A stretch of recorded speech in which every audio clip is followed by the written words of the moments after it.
মৃত্যু আমার জন্য দুঃখের নয়, আমার মৃত্যু আমার জন্য চিন্তার নয়, বরং আনন্দের। আমি তো সেদিন থেকে ঘোষণা দিয়ে দিয়েছি, আমার জীবন, আমার মরণ, আমার নামাজ, আমার কুরবানি, কোনো জিনিস আমি আমার নিজের জন্য করি না, নিজের জন্য রাখি না, সব কার জন্যে? আল্লাহর জন্য। এমনও তো হতে পারে আমার জীবনের শেষ একটা মজলিস এটা সেজে গেছে, আমার জন্য আরেকটা মজলিস অপেক্ষা করছে, যেটাতে আমি অংশগ্রহণ করব না, যেটাতে আমাকে নিয়ে সবাই কথা বলবে, আমাকে নিয়ে সবাই ব্যস্ত থাকবে, কিন্তু আমি ব্যস্ত থাকব না। আমরা আল্লাহর কাছে শুকরিয়া জানাই যে মাবুদ আমাদেরকে একত্রিত করেছেন তার কোরআনের মজলিসে, একটা দ্বীনি পরিবেশে আমাদেরকে আল্লাহ একত্রিত করলেন। আমরা ভীত নই, আমরা আনন্দিত। কি বলেন? এমন এক পরিবেশ চলছে গোটা পৃথিবীতে,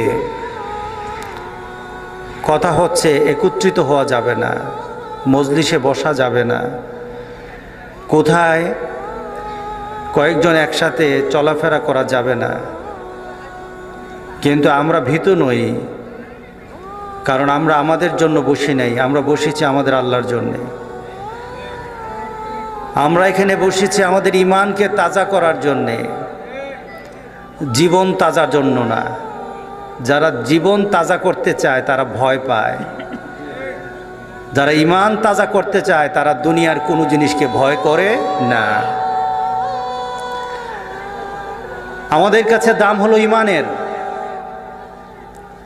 আমাদের জীবনের দাম আমরা তো ওই সময় দিয়ে দিয়েছি যখন আমরা মুসলমান হয়ে জন্ম নিয়েছি। ওই সময় আমরা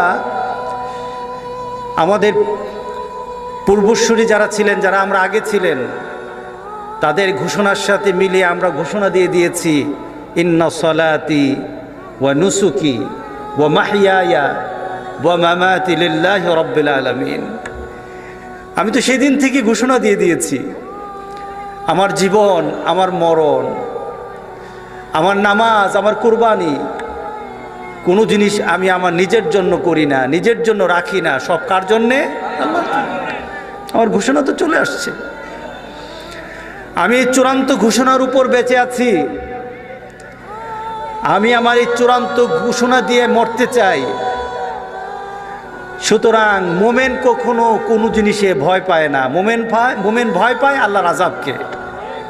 আমরা কিসে ভয় পাই? আল্লাহর গুসাকে আমরা ভয় পাই, আল্লাহর রাগকে আমরা ভয় পাই।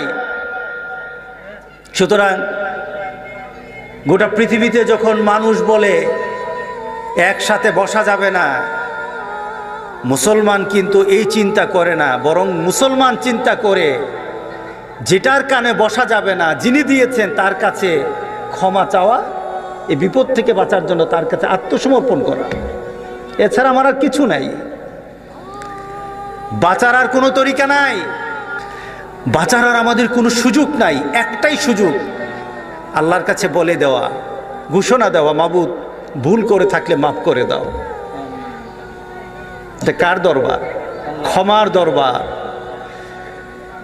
এটা হলো ক্ষমার দরবার, যেই দরবারে মানুষ চাইতেই থাকবে, মানুষ চাইতেই থাকবে, সেখান থেকে কেউ ফিরে আসবে না। ওইটা আমার মাবুদের দরবার।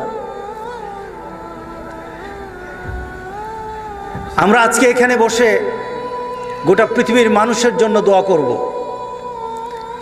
নিজেদের জন্য দোয়া করা দরকার, মানুষের জন্য দোয়া করা দরকার। শুধু মুসলমান নয়, গোটা পৃথিবীর মানুষ, গোটা পৃথিবীর মানুষের জন্য মুসলমানরা দোয়া করে আল্লাহ যেন এই বিপদ থেকে আমাদের সবাইকে রেহাই দেন। আমিন বলি।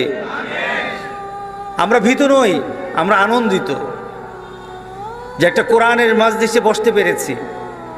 এমনও তো হতে পারে আমার জীবনের শেষ একটা মজলিস এটা সেজে গেছে, আমার জন্য আরেকটা মজলিস অপেক্ষা করছে, যেটাতে আমি অংশগ্রহণ করব না, যেটাতে আমাকে নিয়ে সবাই কথা বলবে, আমাকে নিয়ে সবাই ব্যস্ত থাকবে, কিন্তু আমি ব্যস্ত থাকব না। এমন একটা পরিবেশ তো হয়ে যেতে পারে, হতে পারে না? সুতরাং আমরা প্রস্তুত। আমরা মৃত্যুর জন্য সবসময় প্রস্তুত থাকি। মোমেন সবসময় তার চিন্তা চেতনাতে মৃত্যুকে আলিঙ্গন করতে ভালোবাসে। হযরত বেলাল মৃত্যুর মুহূর্তে তার স্ত্রী বলতেছিল, আয় হুজনা, আহারে আমি চিন্তিত, আমার স্বামী মারা যাবে, বিপদ, আমার স্বামী যদি চলে যায় তাহলে আমার জন্য কঠিন হয়ে যাবে। হযরত বেলাল বললেন, ইয়া হুজনা বলো না, ইয়া ফারহা বলো, আনন্দ আনন্দ। কারণ আমি আগামীকাল আমি যার সাথে মিলিত হব তিনি আমার সবচেয়ে প্রিয় ভাজন, তিনি হলেন মুহাম্মদ রাসূলুল্লাহ। আমার মৃত্যুর পর তো আমি আমার রাসূলের সাথে মিলে যাব। আমার মৃত্যুর পর আমার রাসূলের সাথীদের সাথে, আমার বন্ধুদের সাথে মিলে যাব। সুতরাং স্ত্রীকে মুখে হাত দিয়ে বলল, তুমি এই কথা বলো না, বলো আমার জন্য আনন্দ সামনে। আমার মৃত্যু আমার জন্য দুঃখের নয়, আমার মৃত্যু আমার জন্য চিন্তার নয়, বরঞ্চ আনন্দের। কারণ আমি আগামীকাল আমার রাসূলের সাথে মিলিত হয়ে যাব। আল্লাহু আকবার। এটা হলো মুমিনের কাজ, এটা হলো মুমিনের চিন্তা। মুমিন জীবনকে ধারণ করে যে জীবন আখিরাতের জন্য উপযুক্ত, আল্লাহ সন্তুষ্টির জীবন মুমিন পছন্দ করে। এর জন্য কবি বলেছিলেন, মুঝে ये डर है कि दिले जिंदा ना तू मर जाए, जिंदगानी इबारत है तेरे जीने से। আমি ভীত, মুঝে ये डर है कि दिले जिंदा ना तू मर जाए। ও আমার আত্মা, আমি তোর ব্যাপারে একটা বিষয় চিন্তিত, তুই জীবিত আসোস না মারা গেছোস, তুমি কি দুনিয়ার দৃষ্টিতে মৃত্যুবরণ করেছো নাকি জীবিত আছো, এটা আমার দেখার বিষয় নয়। কিন্তু আমার দেখার বিষয় তুমি জীবিত কিন্তু ভিতরে মরা।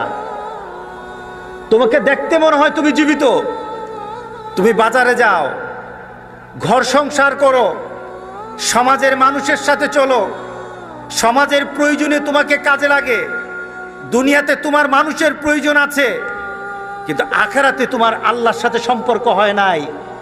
এ আমার আত্মা, এই আত্মার কোনো আমার দাম নাই, এই আত্মার আমার কোনো প্রয়োজন নাই। যে আত্মা আমার মাবুদের সাথে সম্পর্ক করতে পারে না, যে আত্মা আমার রাসূলের সাথে সম্পর্ক করতে পারে না, এই আত্মা দেখতে মনে হয় জীবিত, আসলে এটা মরা। ঠিক না? এটা হলো মরা। এই মরা দিল আমি চাই না। আমি বেঁচে থেকেও আমার দিল যখন মরে যাবে, আল্লাহ রাসূলের সাথে যার সম্পর্ক নাই, বেঁচে থেকেও তারা মরা। কথা ঠিক আছে কিনা বলেন? সুতরাং যারা দিনের পথে নাই, দেখতে মনে হয় জীবিত, আসলে তারা মরা। যারা আল্লাহ রাসূলের কথায় চলে না, তাদেরকে দেখতে মনে হয় জীবিত, আসলে তারা মরা। যারা আল্লাহ রাসূলের নীতিতে চলে না, দেখতে মনে হয় জীবিত, আসলে তারা জীবিত না, এরা হলো মরা। কি বলেন? আমরা একটা জীবন্ত জীবন চাই, যে জীবন দেখতে জীবন্ত মনে হবে না, কিন্তু ওই জীবনের দাম দুনিয়াতে যেমন থাকবে আখিরাতেও থাকবে, এমন জীবন আমরা চাই। রাজি আছো তো সবাই ইনশাআল্লাহ?